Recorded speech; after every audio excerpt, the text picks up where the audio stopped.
Okay, well. We're going.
Conference play is in full swing for Marquette sports, and all teams are trying to climb the Big East standings. And Marquette volleyball senior outside hitter Ella Foti joins us live in studio for an exclusive interview. Thank you for joining us. Golden Eagle Sports Report starts right now. Slam dunk! Oh, that's a poster.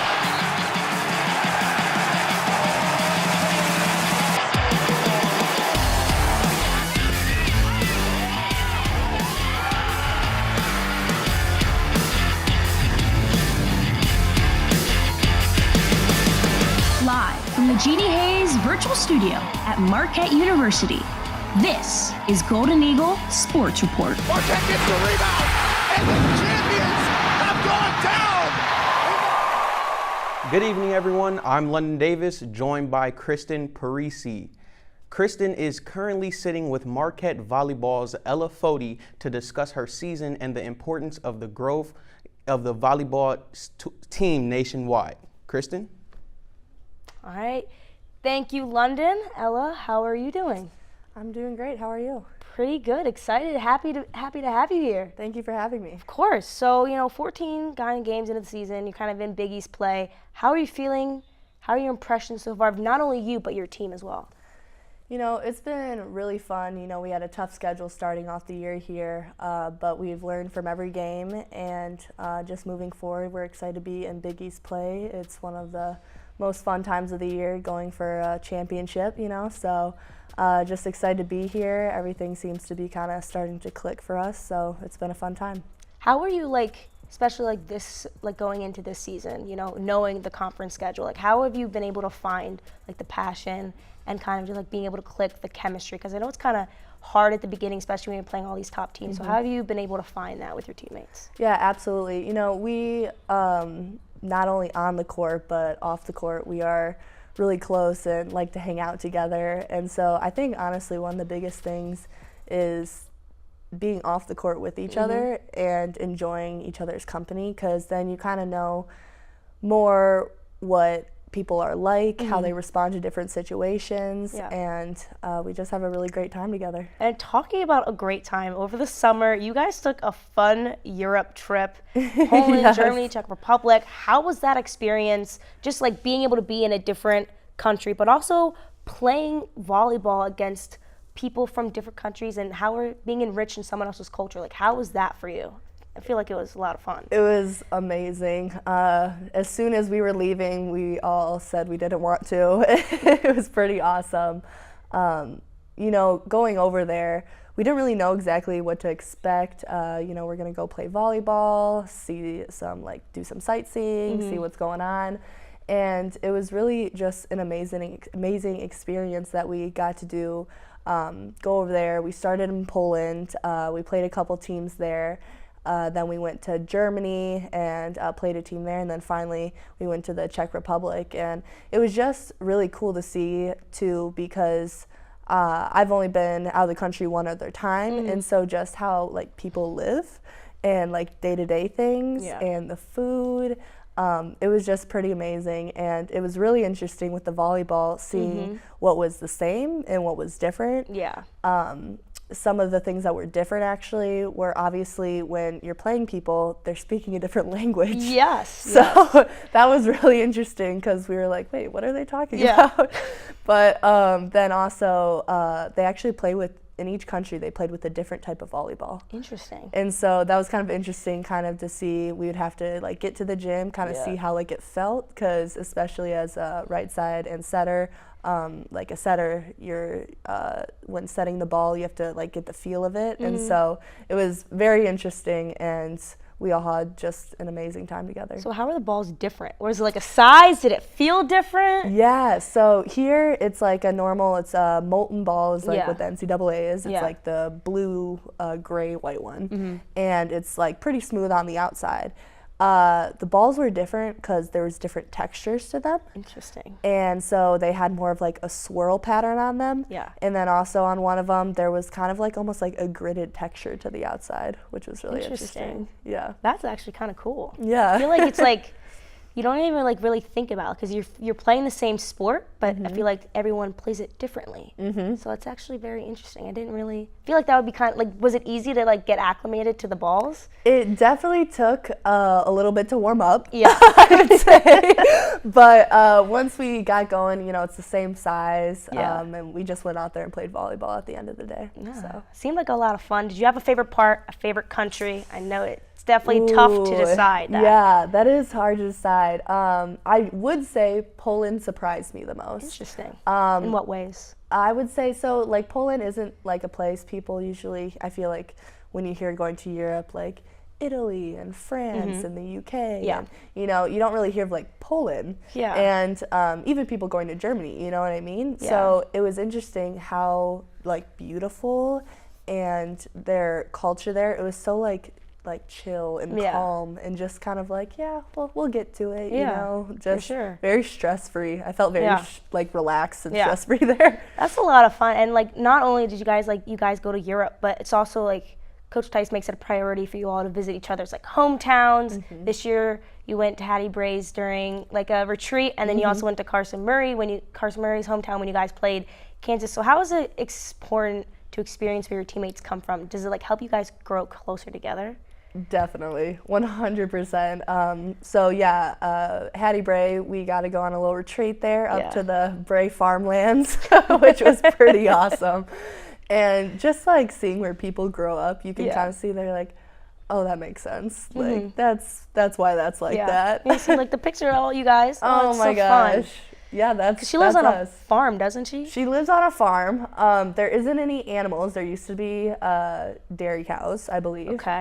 But she lives on this big old farm, and she's like, oh yeah, this is where I go and pick the asparagus in the ditches, and we're like, oh my gosh, this is you. This is. You get a glimpse of what now you understand. Now you put the personality. That makes sense from. Yes. I feel like 100%. It's like the personality. It's like.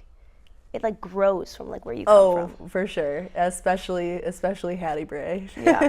Kind of moving on, you know, you're talking about family and everything. You and your family, Malazzo is a program that you all designed, you know, student athletes and engaging in the community, focusing on promoting mental health. So why did you kind of start this program, and why is it important for you to do what you do in the community? Yeah, so one of the reason why it started is a couple of years ago we had COVID happen, and there was all these different events that were happening, George Floyd's death, and a lot of stuff was going on. Yeah. And first of all, one of the things that we tried to do as like athletes to protest these inequalities was kneeling during the national anthem. Yeah. And one of my best friends on the team, Carson Murray, she asked me if I would kneel with her during the national anthem. And I said, I will 100% do that for you. I want to support you in any way I can. And then I went back, and after that season, my dad and I, we were talking one day, and we were talking about just our world, kind of, you know, COVID with everything changing, not being able to see each other. It's like everyone kind of like went into their shells and wasn't able to do like and experience all these things that they usually were able to do. And so, and then combined with all of this inequality and just honestly just like makes you sad. And so we wanted to do something to give back to not only the community, but then, you know, once you give back, like, doesn't that also make you feel good too? Definitely. And so we wanted to make it a priority to try, and as we're on this platform with athletes, we look up to them, you know, and like, let's do something about that. We're only on this like quote unquote stage for so long. And so let's make the most of it. And so we're like, what if we created something to do that? Not reinvent the wheel, but do something to try and move this forward, to try and help those who don't have as many opportunities as us, and really just be there for our community. And that's an amazing thing. I mean, it was definitely for athletes, for student athletes, people who have a platform. It's really important. So for you, why is it important for you to speak out on these issues? Because knowing that you have this platform and you have all these people looking up to you, why is it important for you specifically?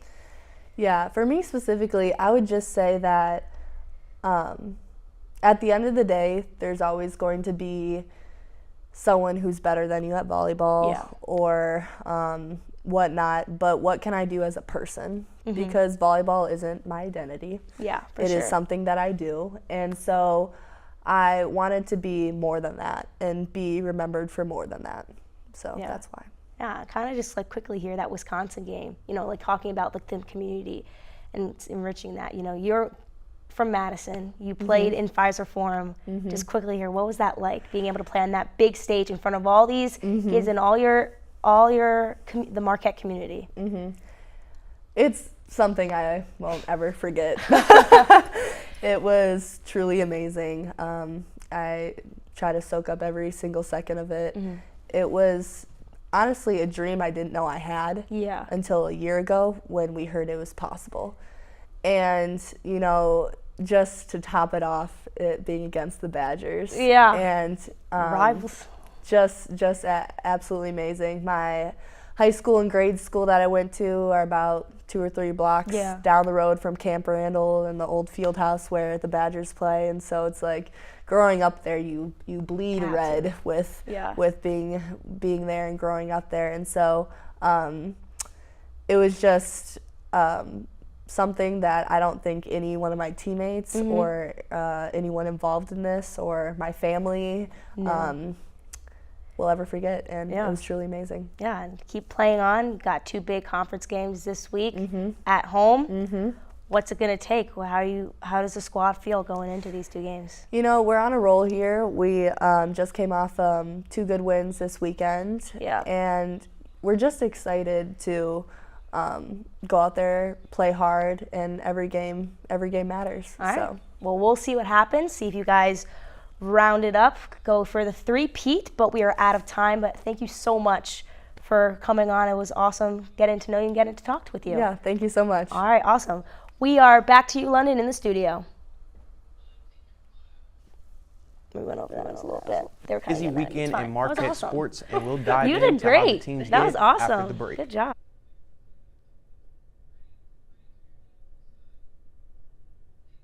Patriotism. It inspires passionate debate. It's worn like a badge of honor with good reason, because it means love and devotion for one's country. But what really makes up this country of ours? It's the people. To love America is to love all Americans. This year, patriotism shouldn't just be about pride of country. It should be about love. Love beyond age, sexuality, disability, race, religion, and other labels. Because love has no labels. Sometimes the things we do or say can make others feel hurt, excluded, or isolated. Everything you say and do creates an impact. How am I supposed to save the whole world? You can't think about saving the world. You have to think about saving one person. Because of you, someone's entire life can change. You don't have to be a superhero to have a positive impact. Friends? Friends.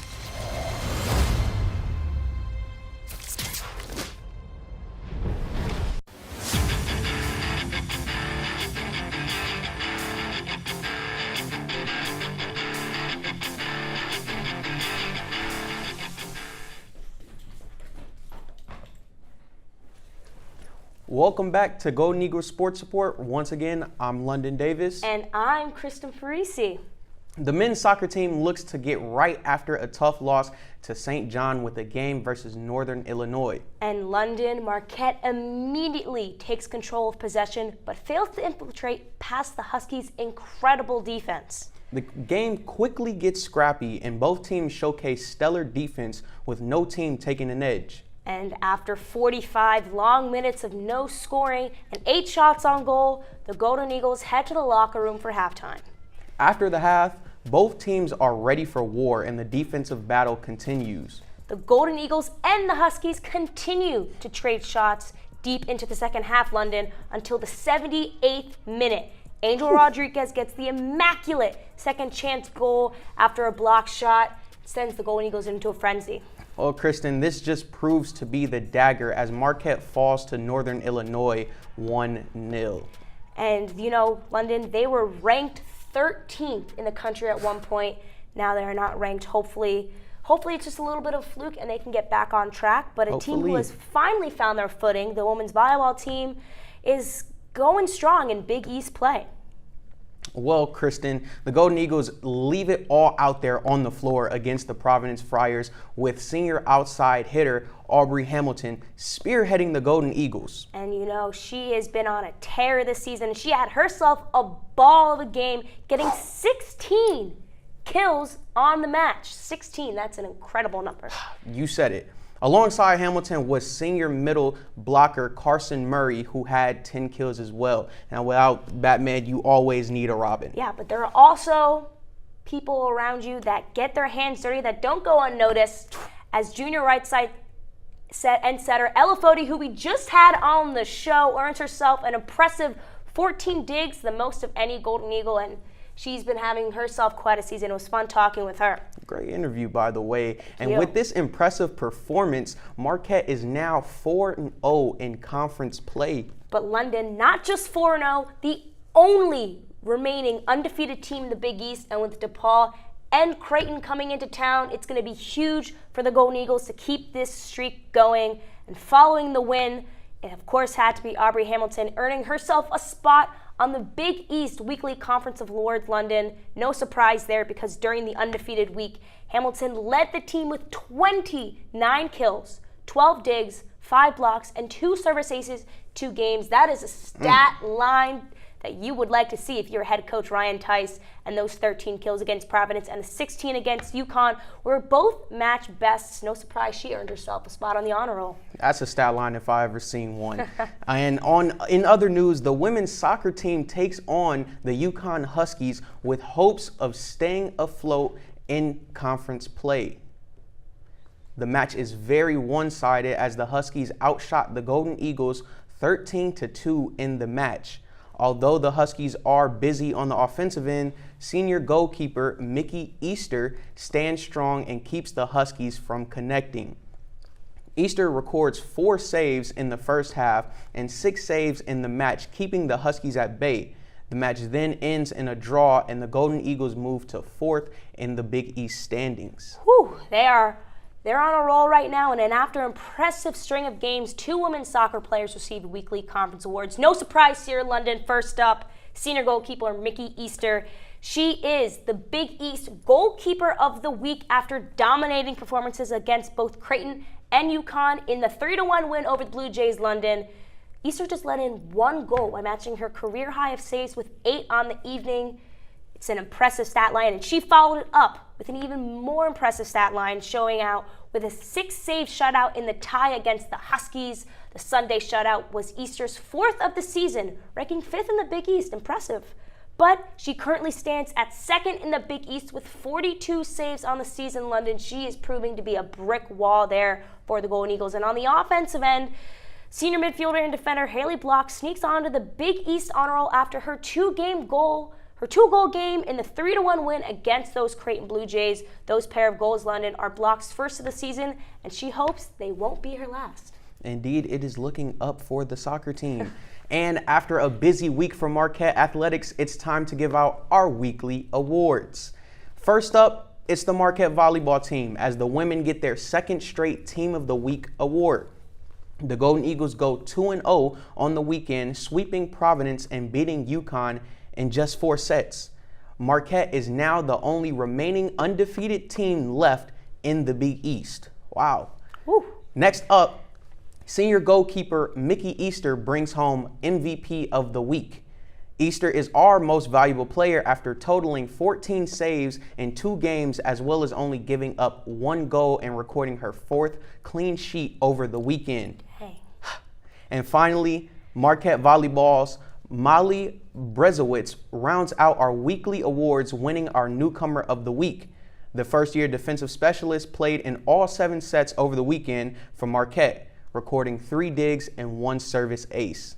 Oh my. That is a stat line if I've ever seen it. And Mickey Easter rolling through Big East Goalkeeper of the Week and our GSR MVP of the Week. She's having herself quite a couple days here. And after a busy weekend, you think they're done, but they're not. 3 Marquette teams are back in action this week. Here's what you should look for.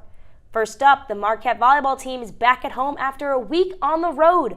First up, they host the DePaul Blue Demons tomorrow morning at 11 a.m. at the Al McGuire Center. Be sure to grab your coffee before heading on over. And then after a day off, the women are welcoming Big East rival and number 16 Creighton Blue Jays for a Big East Championship rematch on Friday at 7 p.m. in the Yale. It'll be an important game for Marquette if they want to claim the Big East regular season title once again. Now moving on to the women's soccer team. They host the Seton Hall Pirates on Thursday night at 7 p.m. down at Valley Fields for their lone game of the week. You're not going to want to miss that one. And the men's soccer team rounds out the action on Saturday, facing off against the Xavier Musketeers at 3 p.m. at Valley Fields. And Marquette fans, it might be fall sports season, but you'll be able to see your first glimpse of the reigning Big East champion men's basketball team in a blue and gold team scrimmage on Saturday at Pfizer Forum at noon. Admission is free at the door. And if you liked watching them last year, you're going to want to get there early at Pfizer Forum on Saturday to see what the squad is cooking up in the off-season. London, don't go away, because coming up in professional sports, with Damian Lillard in the 4-1-4, will the Bucks be champions once again? We'll have to wait and see. And plus, it's the biggest game of the year for the WNBA. Who is winning the finals? We will dive in after the break. Have you ever seen somebody treated unfairly because of the color of their skin? Do you guys know what it means to have white privilege? What is racism, and what do you think about it? Talk to young children about what racism is, giving them the language to understand it. They can be disruptors. They can shape and shift culture. We may not always know the answer, but we'll try and help you learn. You don't have to have all the answers, but that doesn't mean we can't start.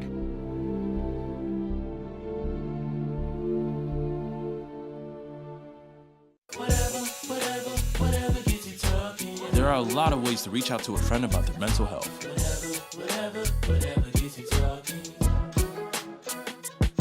Learn how you can help at seizetheawkward.org. What are you looking for?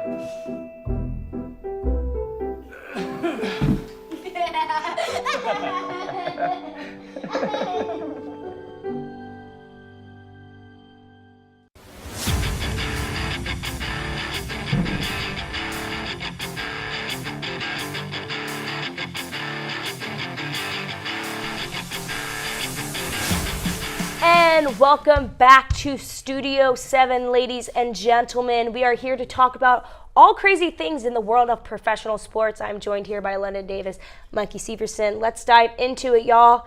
After a crazy weekend in the WNBA playoffs, we finally have our finals matchup, the matchup we all thought was coming. WNBA fans all thought was coming in the offseason. The reigning champs, the Las Vegas Aces, versus the number 2 seed in the league, the New York Liberty. These teams already matched up in the Commissioner's Cup, But this one is for all the marbles, y'all. So who is winning the series and the trophy? Will the Aces repeat with A'ja Wilson, or will the Breanna Stewart-led Liberty run away with it? London, I'm going to start with you. Well, obviously my pick here is the Aces. All right, wrong, but keep going. Sure, okay. But I see a repeat. I see a back-to-back, like Jay said, going back-to-back. Indeed. Listen, one thing you don't do is doubt A'ja Wilson. Simply, you cannot. Okay. Right now this season, she is averaging 22 points, 9 rebounds, 1.4 steals, and 2.2 blocks. Like, talk about a defensive anchor. Come on. And even though Candace is injured, and that will be a bit of a stumbling point for the Aces, I do think that they will get over that hump. And when you really talk about the Aces, you have to bring in Kelsey Plum, who is averaging 18 points, 1.1 steals, and is shooting nearly 40% from the three. Okay, well, you have we'll talk about yours because I don't agree with it. But Mikey, what do you think? I got to say the New York Liberty are winning the championship here.